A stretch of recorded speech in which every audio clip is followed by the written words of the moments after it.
A navy blue cap flattened. I remember scraping blood from its silver badge. That day they came with his watch, his cap, his baton, his whistle, his bloody relics. The rest lay plastered cold, in neat patches bullet holed, freshly laid for the family to kiss and a parade.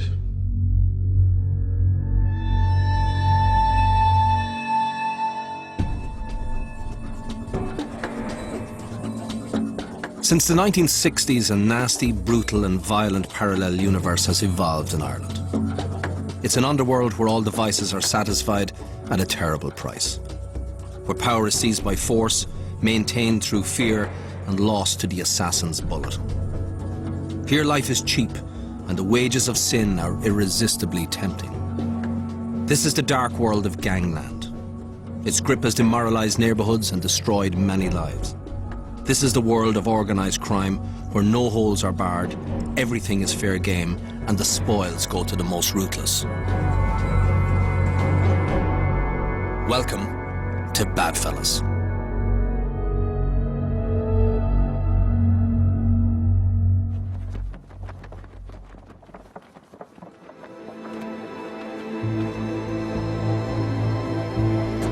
The bodies of the two latest victims of the country's gangland and gun culture were this afternoon removed from the house at Scribblestown Park in Finglas, where they were brutally murdered this morning. Most of those who feel vulnerable and insecure are ordinary law-abiding citizens, people doing their best to make a go of life. They are the ones who suffer first and the most at the hands of organised crime. Martin Marlowe Hyland, one of the biggest, if not the biggest drug dealer in the country, was the gunman's target. But 20-year-old Anthony Campbell was also shot dead, a young man doing an honest day's work. I remember when they released his body and his hand, he obviously put his hand up to protect himself, so we knew. Do you know what I mean? And that's always going to live with me. What was his last moments like, how frightened he was. You know, that's something I live with daily. To have your child murdered is just... I can't even explain it because the pain is that great. I don't think anyone can understand it until it's happened to you. The double murders of gang boss Marlowe Hyland and innocent plumber Anthony Campbell sticks out in people's minds. But nearly 200 others have been gunned down in gangland hits since the year 2000. Badfellas will tell the story of how organised crime took root in Ireland since the 1960s. It's a story of how guns and narcotics arrived on the streets and changed the face of Irish society. It is a story without an end in sight. Proportionately speaking, about 5 times as many gun killings occur in Ireland than do in comparable countries such as England and Wales or in Scotland. So there is legitimate concern about the levels of gun killings in Ireland. It's very simple. People get into organised crime because big money to be made. Some people get in at the small end and suddenly it just grows and grows, and the next thing they're high up in the pyramid and they're subject to the disciplines and to the threats of death and the possibility of actually being murdered because they have lost money or lost a shipment or even just pure suspicion that they're talking to somebody. Drugs underlie so much of the murder and mayhem that we have on the streets, the high level of murders.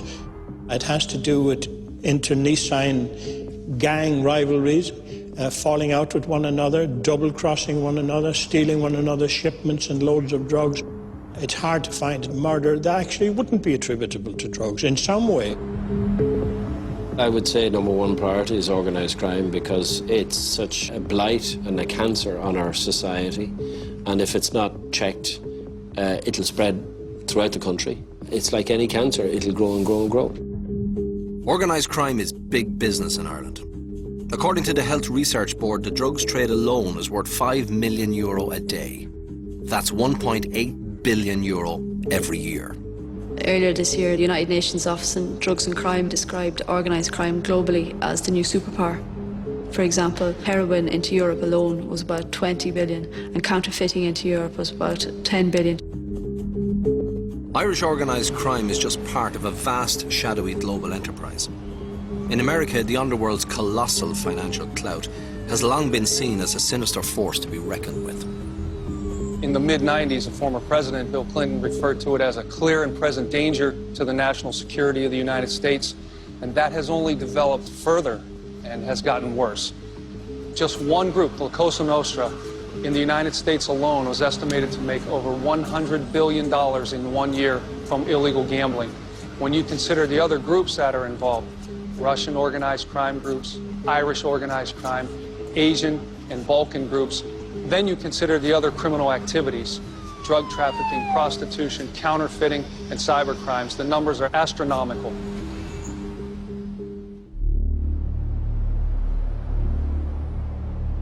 The level of organised crime in Ireland has become so serious that in cities like Limerick, the wealth, power and fear generated by warring crime gangs has threatened and undermined the commercial and social cohesion of the city. There is a pervasive feeling that even if you mind your own business, you're not safe. And if you do stand up for your civil rights, be prepared to pay a very high price. Roy Collins' family ran a number of pubs in Limerick City. The victim was shot after two gunmen entered the amusement arcade which adjoins the Steering Wheel pub in Roxborough shopping centre shortly after noon. The victim's family had been subjected to gangland violence in the past. The first cousin of Mr Collins' was threatened and shot in one of their pubs in December 2004 after he refused entry to a 14-year-old girl. Wayne Dundon, a member of the McCarthy-Dundon faction heavily involved in Limerick's feud, was subsequently jailed for 10 years for threatening the man, but no one has been convicted for the shooting. We gave evidence like to put the leading member of the McCarthy-Dundon gang away, and that wasn't going to be left go. I thought it was. I thought it kind of got it, but we were wrong. Like they wanted to get back at us for that, like, and that's what happened. Life as we know it is non-existent now. Being followed by Gardaí everywhere you go. You can't socialise. We'll have a sentence for the rest of our life of looking over our shoulders, of being protected by Gardaí, and it's no life really.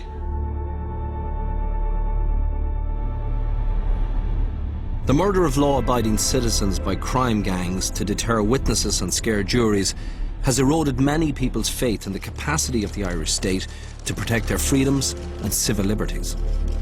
These people are just making life hell for decent, ordinary people in particular geographic areas of the country. People, if they think that it's going to stay in Limerick and stay in certain parts of Dublin and not extend out into the rest of the country, they're being incredibly naive.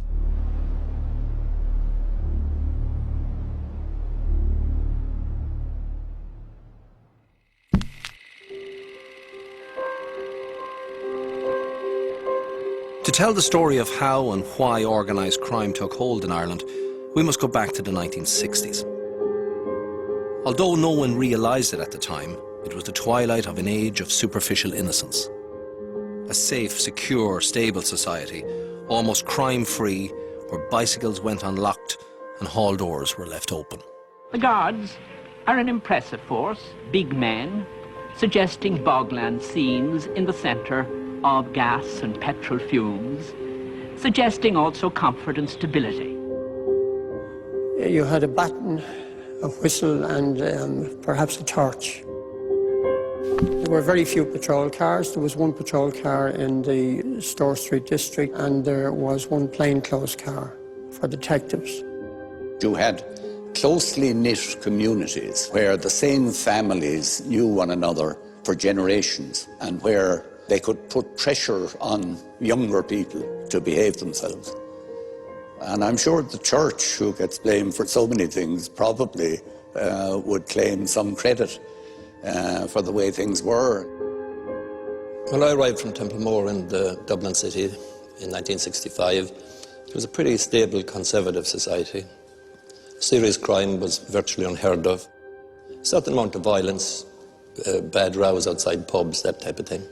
Some people carried knives. Guns were most unusual. In 1966, there were only 4 murders in Ireland. None of them involved guns. There were break-ins into shops, larcenies from various types of warehouses and stores and There was some pickpocketing and bicycle thefts, and that was the main type of crime that occurred. Well, I practiced law in Limerick throughout the 60s. There was really very little crime at all, and I can recall that at the start of circuit court sittings, the county registrar would stand up and he'd present the judge with a pair of white gloves, and that was to signify that there was no indictable crime in the city or county of Limerick. And that used to go on term after term. I don't think there have been white gloves in Limerick in the 80s, 90s, the noughties, or that there ever will be again.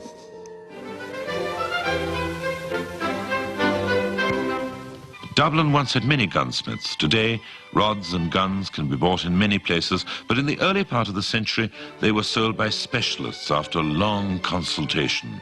Gun crime was very rare in Ireland in the 1960s, and not only was it very rare, the types of gun crime that occurred were very different to the types of offences that happen today.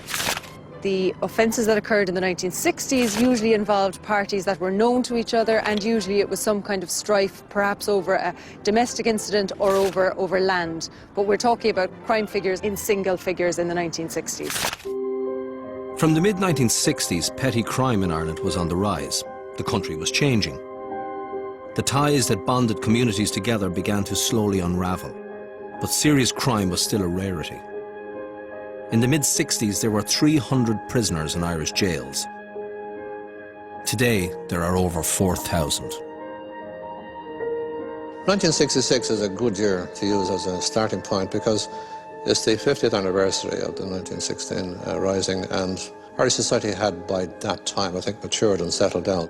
In fact, the society had become so relatively safe and crime-free that there was discussion, real debate, serious debate, about whether or not we should close down some prisons. So you can take it almost as the last point of normality, because 3 years later, of course, you had the outbreak of violence in the north of Ireland.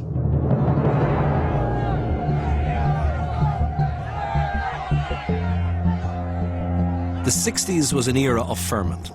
The Vietnam War and the American civil rights struggle radicalized a generation of students across the world. This turmoil spawned urban guerrilla groups committed to armed revolt.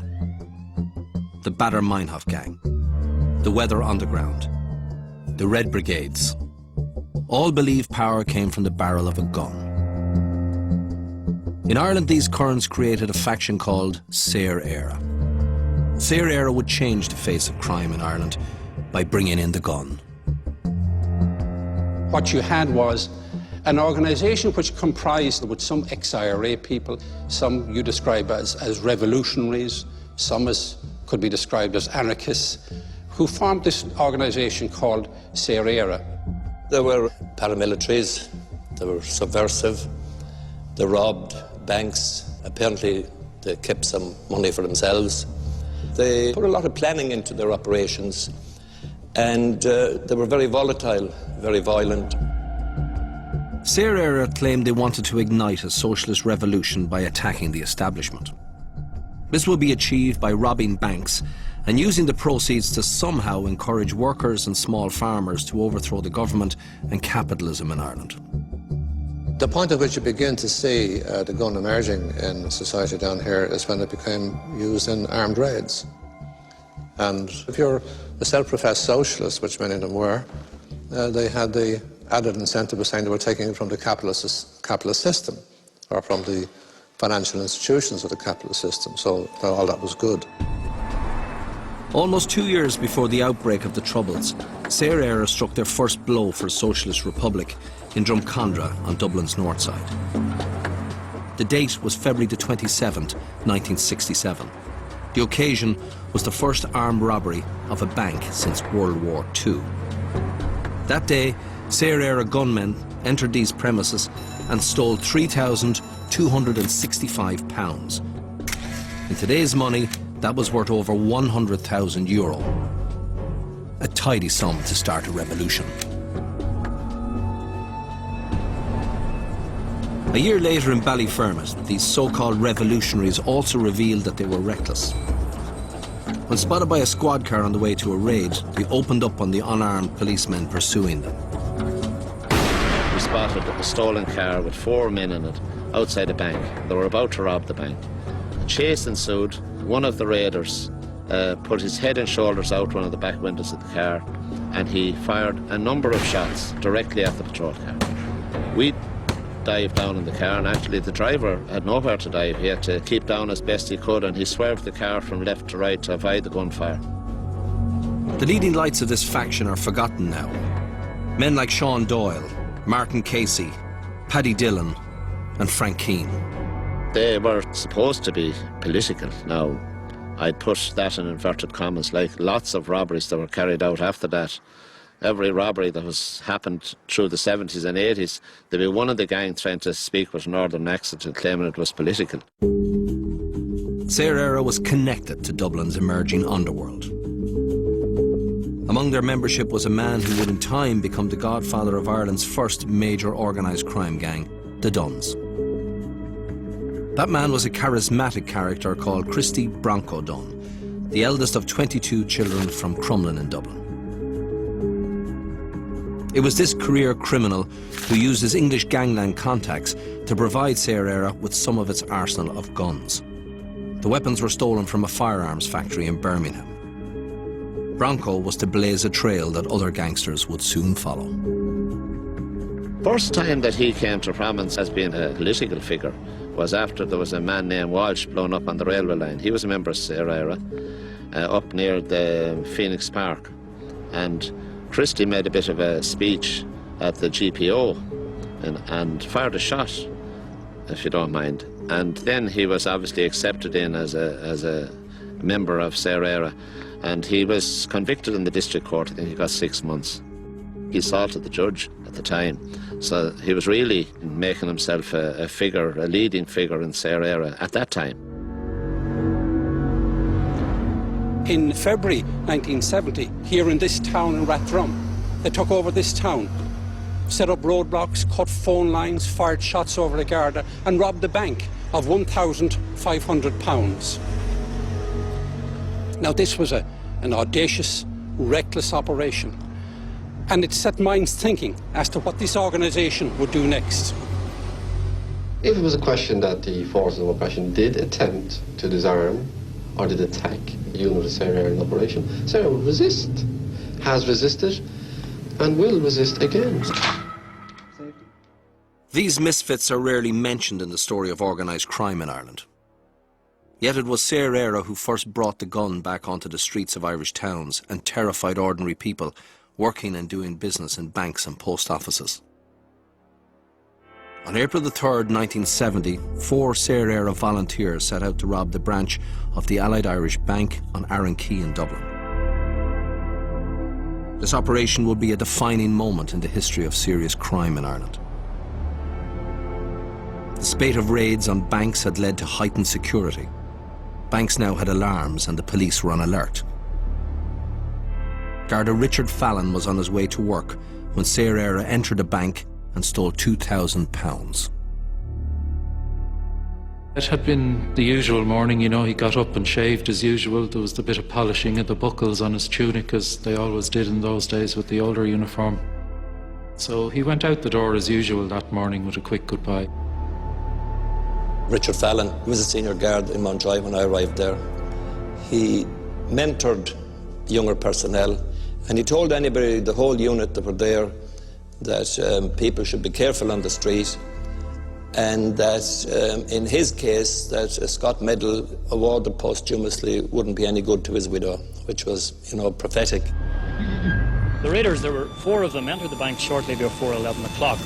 Once inside, they pulled masks over their heads, drew guns, and ordered the 4 customers and 13 staff members to lie on the floor. But the manager of the bank, Mr. Stanley Keegan, spotted them from his office. He pressed a buzzer which rang an alarm in Dublin Castle and the Bridewell, so that when the raiders came out of the bank, a squad car pulled up outside. This is the first time in my life I've ever walked down this lane. It's the lane that leads to the bank where my father was killed on the 3rd of April 1970. He'd gone to collect his car from being serviced, but they got the call in the squad car while he was being given a lift down, and he ended up here coming in the front gate of the bank right as the raiders came out the front door. I heard shots which were fired either just at the door or outside the door. The raiders were storming out the door. It's recounted that he raised his arm and was shot in the arm at that point. I then saw a policeman chasing somebody along the lane here, and I heard a further shot, and I saw the policeman fall. Fatal shot was delivered to him here. He died instantly on that spot there. And the guard who was with him, Paul Firth, said an act of contrition into his ear.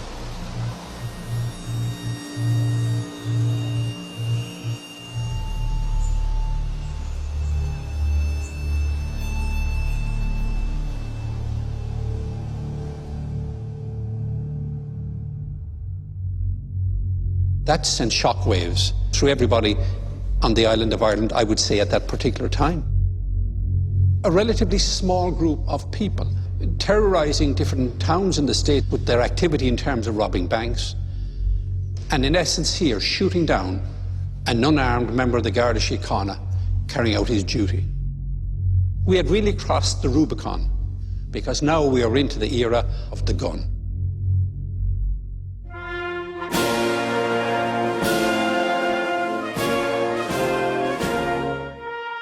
This was unbelievable, that an unarmed member of the Garda Síochána would be shot dead in cold blood. And it really was the end of the age of innocence as far as policing and armed robberies and organised crime is concerned.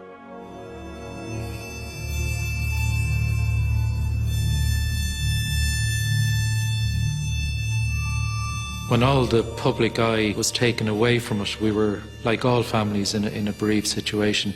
You're on your own.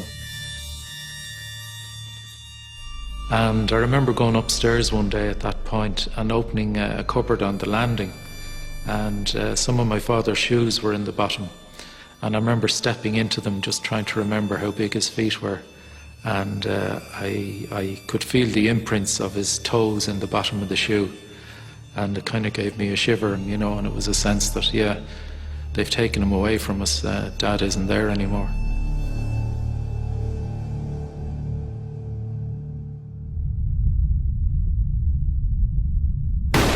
Once you introduce the gun into society, the guy with the gun now becomes the most powerful guy. And the guy with the gun doesn't abide by any conventional or civilized rules. He makes his own rules. I think the fact that there was so much subversive crime, and because the subversive crime turned to things like bank robberies and so on, and the enrichment of those who were involved in it, it began to generate the feeling in the minds of other non-subversive people that they might as well take the benefit of it too. Ordinary crime then began to develop, if you like, in parallel with the subversive activities. Re-enter Christy Dunn and his crime family of 8 brothers. This group would help nurture, sponsor, induct, recruit and train several individuals who would become major international crime figures over the next 30 years. Martin Cahill, the General. John Cunningham, the Colonel. George Mitchell, the Penguin. John Gilligan, the Warehouse Man. They and other outlaws all started their careers on heists, strokes and raids initiated by the Dunns. I would have to take the responsibility for introducing serious crime into the family, only because I felt with my brothers that if we ever did do anything together, which we have done, that it was a close-kept secret between us. We worked together, we could depend on each other with our lives, and we knew that whatever we did, nobody else would ever know about it. Larry and Vianney and Shamey and Christy, they all were into robberies. And they accumulated money through robberies, mainly jewellery robberies or cash or whatever they could get their hands on. Now, there'd be big jobs to be done. They wouldn't be doing small hold-ups. They were very violent, They certainly were into the upper echelons of crime, serious crime. Their father, Christie Sr., was a bad fella in his own heyday. Old Bronco was an ex-con who had served prison time for killing a man. He was proud of his sons. Were you aware that your sons were robbing banks? I was, yes. Yes. And I quite admired them for it. You admired them for robbing the banks? Yes. Why? As long as nobody was hurt. Why? Well, they were getting money the handy way. No loss of life, no malicious damage or injuries to anybody. But they're taking somebody else's money. Yes, but who do you know whose money it is that's in the bank? How do them people get it? In time, the Duns would become the scourge of Irish society. By 1970, Christie, the eldest and the original self-appointed criminal godfather, had already earned his place in history for his involvement with the short-lived Saor era. The revolutionaries who had fired the shots that marked the death knell of a way of life. From 1970 on, armed robbery, extortion, abductions, tiger kidnappings and murder would become commonplace. The chaotic 70s would create Ireland's first generation of criminal godfathers as crime gangs sought to imitate the paramilitaries. The state, distracted by divisions from within and attacks from without, failed to notice the looming menace of organised crime. The era of the bad fellas was upon us.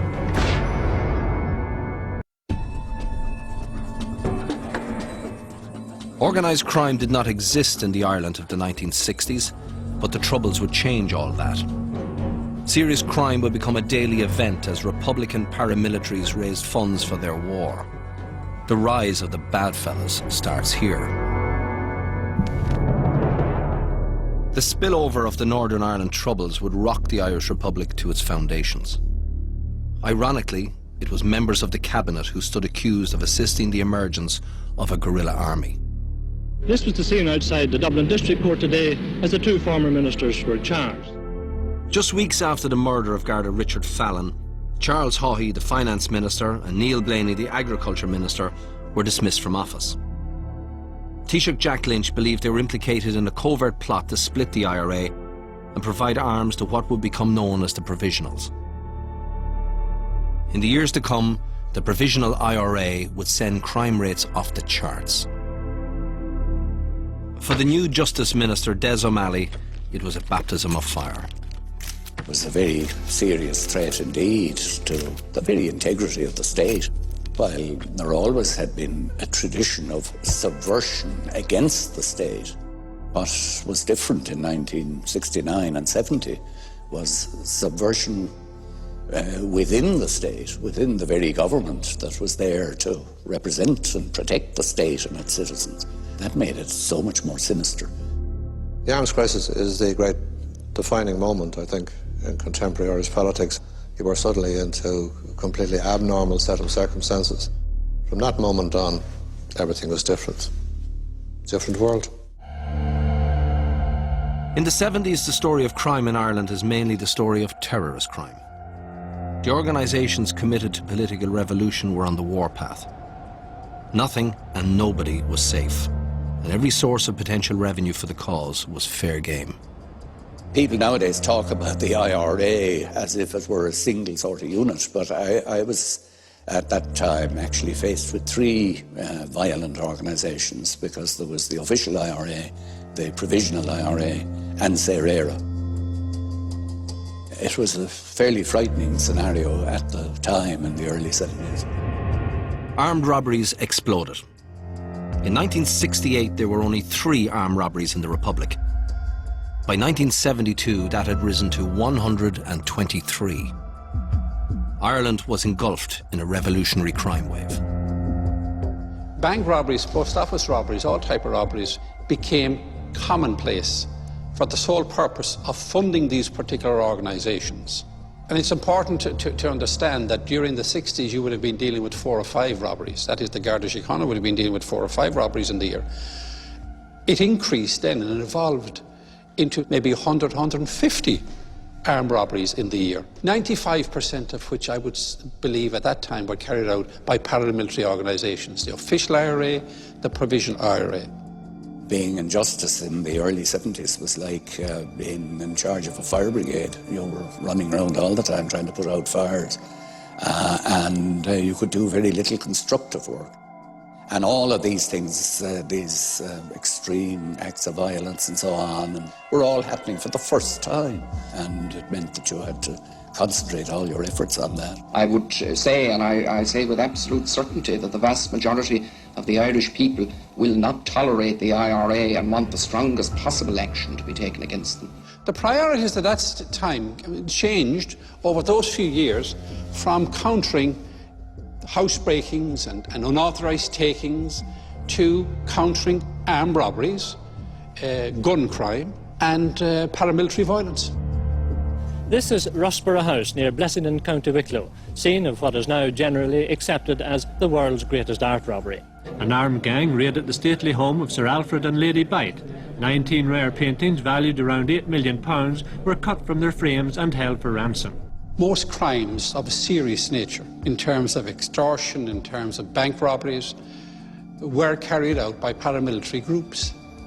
And in essence, they could be described more as organised crime. And it is fair to say, to all concerned, that the activities of criminals would not have been the #1 priority.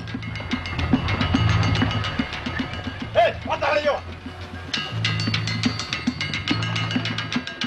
While the cops were sidetracked by the political mayhem of the 1970s, those involved in crime as a way of life were watching and waiting for an opportunity to make it big. Jill, there's good pickings if you know where to look. Me and Johnny, we know it's a good place that's a cinch to knock off. Never been done before either. Thinking of having a look at it tonight. A Week in the Life of Martin Cluxton depicted the type of crime that was occurring and the type of person that was attracted to crime. Are you mad? Any trouble around here and I'm the first to be lurried off the Star Street. Many of them were poor, from large families, badly educated and easily led. I keep them talking at the front. Johnny does the back office where the cash is. Be easier with 3 though.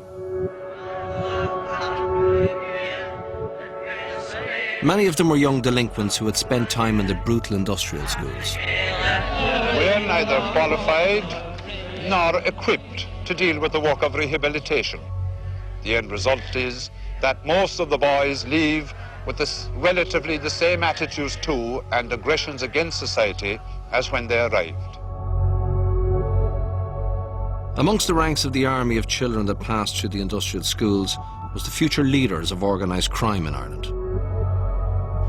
Christy Dunn and his brothers, Martin Cahill and his associates, John Cunningham and his crew. They all spent a lifetime hitting back. I'm not a godfather, I'm a good father. I think it was convenient for the authorities, and the police in particular, to have a family like the Dunns, who I regard as just scapegoats.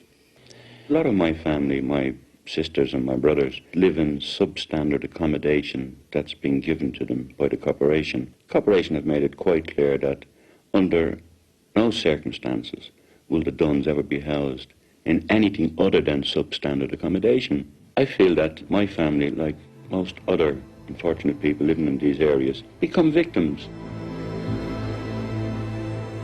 Dublin Corporation working class housing has changed very little in the last 40 years. You're dealing with people all of the same class. It's much easier to treat them like an army, to transplant them from A to B. They've very little choice in the matter. If a child is to improve, it will be in spite of the environment. Of course, crime and criminals come from deprivation, lack of opportunity, lack of education. But in the very same localities, other families do well and prosper and never get into trouble of any description. So there must be some responsibility on the individual. criminals that I would be familiar with in the city would fall into different categories. There would be those who initially did it out of need. Perhaps family conditions, family circumstances were not good, families were dysfunctional.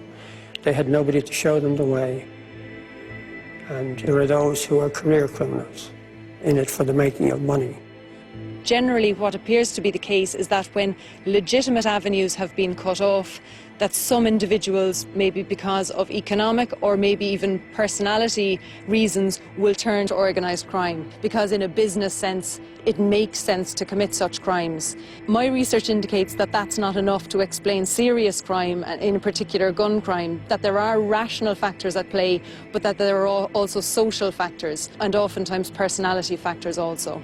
I think the criminals that progressed in the area of crime, such as Martin Cahill and his gang, or the Duns and the people that they were associated with, they simply upped the ante in relation to their activities, and it was the times that were in it that allowed them to change. Certainly, the northern situation would have given them a different perspective and perhaps a greater incentive to become involved in armed crime. In the early 1970s, these career criminals still enjoyed an open season and hadn't come into the frame yet. In 1973, the political upheaval that had convulsed the state resulted in a change of government. There are now 70,000 people unemployed. 70,000 people, despite the grants that are available, despite the opportunities of better markets in the EEC, and so on, there are still 70,000 unemployed. The National Coalition of Fine Gael and Labour aspired to improve social conditions and promote a fair deal for all. But those ambitions didn't survive for long in the teeth of a renewed IRA campaign. The activities of criminals like the Dunn Academy was never going to be high on the list of priorities for a government under siege. Major crimes in those days, and that would include armed robberies and kidnappings, my recollection is that they were exclusively carried out by the Provisional IRA, and that the Cahills and the other major gang figures had not yet emerged, but they're obviously on the sidelines taking note. The IRA actually became the predominant issue, and it got to the point where I would say that it would have occupied half of our time on a day-by-day basis. We have to decide what the priorities are and to tackle these as we see them. The IRA at that point was referred to us all as quislings and traitors, and at a point in this government, every member of the cabinet was under threat of assassination. By 1974, lawlessness was rampant across the island. The Troubles had claimed hundreds of lives. Murder was now a way of life. There was a man lying, his two legs were mutilated, his side of his head was literally cut off. There was a young baby. She was like a rag doll, she was all torn to pieces. On the streets of Monaghan and Dublin, a UVF bombing atrocity would take over 30 lives. In this highly charged atmosphere, organised crime was not on the agenda. In Monaghan in March 1974, an IRA outrage would reinforce the sense of siege felt by every member of the government. 35-year-old Senator Billy Fox was a member of Fine Gael and a government supporter. A Monaghan Protestant, he lived on the front line. I have very happy memories of Billy Fox. He was only 35 years of age at the time, and he had a future in politics. He was bright, he was articulate, he was personable, he had all the things going that politicians are supposed to need. This was the Coulson homestead near Clones. Marjorie Coulson was to be married to Billy Fox. One night in March 1974, 13 IRA volunteers came here on an operation. Senator Fox came to visit his girlfriend Marjorie Coulson, as he had been doing fairly regularly. But at the time he arrived, about 10 o'clock last night, the house was being raided by a party of armed and masked men who said they were looking for arms. When he arrived, there was a raid in progress by neighbours, I'm sorry to have to say. The raid involved setting the house on fire, burning family Bibles, a totally sectarian outrage. So Billy Wright got out of his car, for whatever reason, he decided to get away. He got past the first terrorist and was running down the field to get away, run behind the house, when he was shot by another terrorist who was obviously on guard down there. The following morning, search was mounted, and his body was found lying near a drain in the field, quite a short distance away from the house. He didn't die immediately. He crawled some distance and obviously wasn't able to crawl to safety. And clearly he died a lonely and painful and cruel death. That in itself sent shockwaves through the country, and particularly through government, that this organisation could callously kill a member of the Oireachtas. The priority had to be countering paramilitary crime. They were the biggest threat. That's the first political murder since 1927, when Kevin O'Higgins was assassinated. So the murder of a member of the Oireachtas can't be more serious. What you'd have to say is that at certain points we teetered very close to anarchy. It's inconceivable that the people who murdered him didn't know who he was. They were neighbours, they were residents of this locality, quite close to his local place. So I'm quite satisfied that they knew who he was and killed him, notwithstanding his position, his status as a member of the nation's parliament.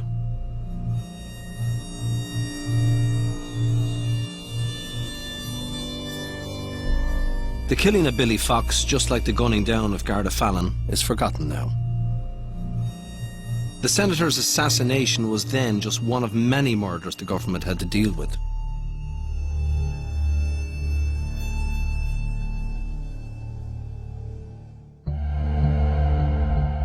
In the shadow of the gunmen, the criminals were busy robbing banks, stealing jewellery and breaking into factories for merchandise to sell on. Christy Dunn had long abandoned revolution and was back doing what he did best, robbing for personal gain. In 1975, Christy Dunn showed he had learned a trick or two from the IRA when he added tiger kidnapping to his repertoire. In February of that year, he led a gang that kept captive the family of the manager of West Jewellers on Grafton Street at their Booterstown home. Later, Dunn forced the manager, Robert Halpin, to open the safe in West's and made off with £70,000 worth of precious stones. This was just one of the 153 armed robberies carried out in 1975. There's no coincidence that armed robberies escalated in the Republic. And this, I suppose, was not divorced from what was happening in Northern Ireland with the various paramilitaries and the awful, awful violence that was happening there. In any caper that involved big money and lots of manpower, there was a good chance the Dunns weren't far away. Well, they were a very active criminal family, and they were into big robberies, like jewellery robberies. They certainly were into serious crime and greed and money, and that drives all serious crime. It's all about money. By 1977, one of the brightest students from the Dunn Crime Academy was beginning to make waves in his own right. Martin Cahill hit the headlines with a raid on the Semper tire factory in Ballyfermot in Dublin. The heist would bear the hallmarks of all the general's strokes: precision, planning and violence. In order to hit the security van the moment it arrived with the payroll for 1,000 workers, Cahill first abducted the O'Neill family. The fella was upstairs and told if any of us went to the window that we'd be shot, we would just keep quiet. So we stayed there. The general held the O'Neills at gunpoint overnight. Next morning, his gang cut through the factory perimeter fence at the bottom of their garden, just as the wages van arrived. The five of them that I seen had guns. One of them stayed with me and the missus, and he was giving instructions from the back room window over. He had a walkie-talkie. When the van pulled up, I heard your man roll, get him now. So there was 2 shots rang out. Cahill's 5-man gang opened fire with their weapons and shot a security guard. They escaped on motorcycles with £53,000 in cash. Organised crime was now becoming a force to be reckoned with. Crime of its nature, in order to succeed, has to become organised. It has to organise itself as a business. And I think the Gardaí didn't react rapidly enough to this new phenomenon of criminals organising themselves. Now you create an alternative lifestyle. And of course there's a high degree of attraction for somebody who comes from a background of low income, suddenly seeing the potential to gain a very high standard of living.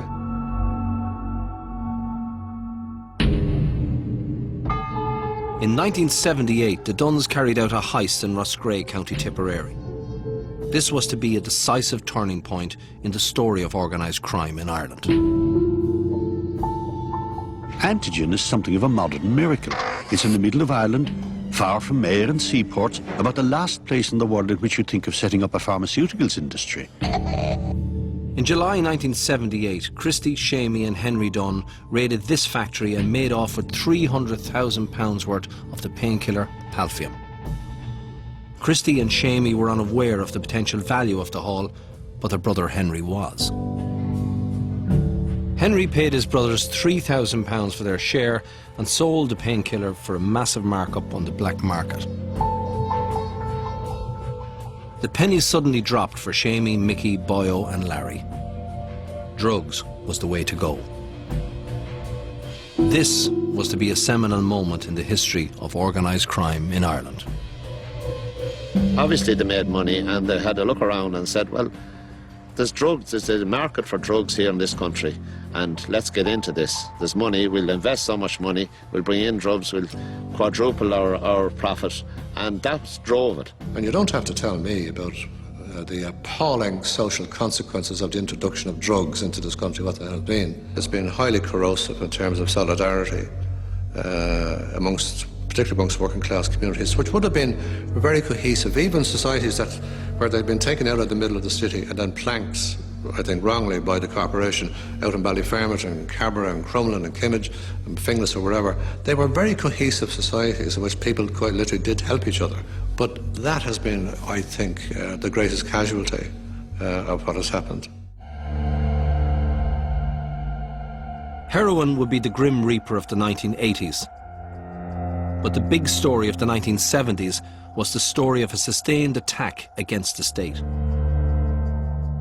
The first shots were fired by Saor Éire, but the main assault came from the IRA.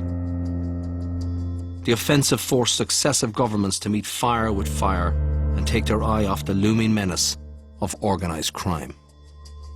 I don't think that it overstates it to say that, in part at least, the present criminal situation is a legacy of the terrorist violence that arose in the early 70s.